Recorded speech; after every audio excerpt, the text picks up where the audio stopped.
Hello again, everybody. This is John and Glenn with BestPriceNutrition.com. Today we're going to talk to you guys about red palm oil.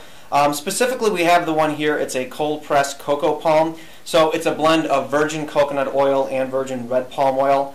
And the fact that it's virgin is very important because of when it gets processed, it's going to be sterilized, and they run it through detergents, and it's going to lose the actual red color that you see because that's the carotenoids, you know, the vitamin A, if you will, that you're going to find in red palm oil. So if it wasn't virgin, it would lose that. Yeah, and the tocotrienols and tocopherols, which is like vitamin E. So that's characteristic of it. So, and this specific red palm oil that is in here is from West Africa, not Southeast Asia. And the importance of that is what? There's some issues with the palm oil coming from Asia. It's ripping down rainforest in areas where there's orangutans and things like that, and animals that are there. So taking the habitat away from those animals to process and farm this red palm oil. So they're not just taking the fruit, the actual red palm. They're actually cutting down the tree there, right? Yes, and that's the difference, I guess. Okay. So Glenn, now it was talked about on the Dr. Oz show, and there's some always purported effects on there and promises. And then, you know, we then look at the research and say, hey, does this actually hold true? So what were the purported effects? Okay. The first is that it protects against dementia and Alzheimer's. That was the first thing that Dr. Oz had the purported effect from. The next is that it can reduce bad cholesterol and reduce atherosclerosis and prevents blood clots or new blood clots. And then the third is that it can spot reduce belly fat.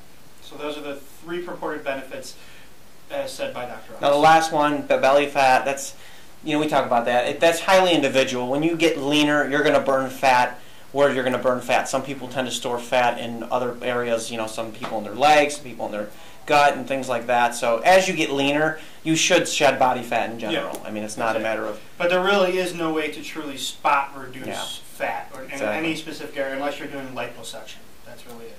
Exactly. And now the second one was bad cholesterol. We have to define bad cholesterol. Like all LDL cholesterol is oftentimes thought to be bad. It's not.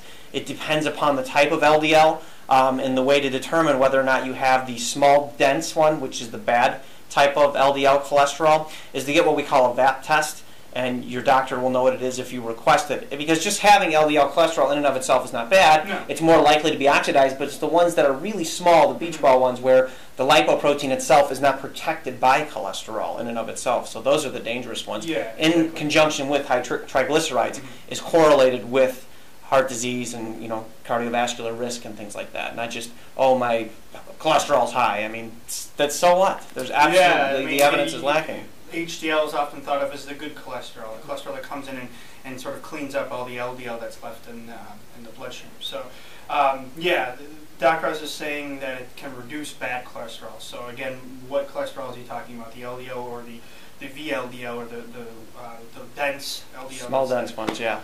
Yeah, so, and reducing atherosclerosis and preventing new blood clots. There just isn't any research on red palm oil itself and, you know, those benefits.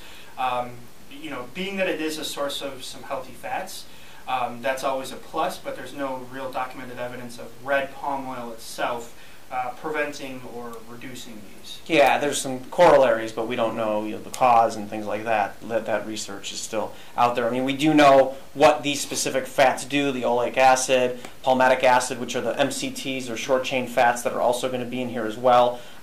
Coconut oil is obviously in here too. Now, they're saying it's better than coconut oil. I disagree with that. I think the fact that coconut oil being higher in saturated fat is not a bad thing, as they were saying. It is actually a good thing.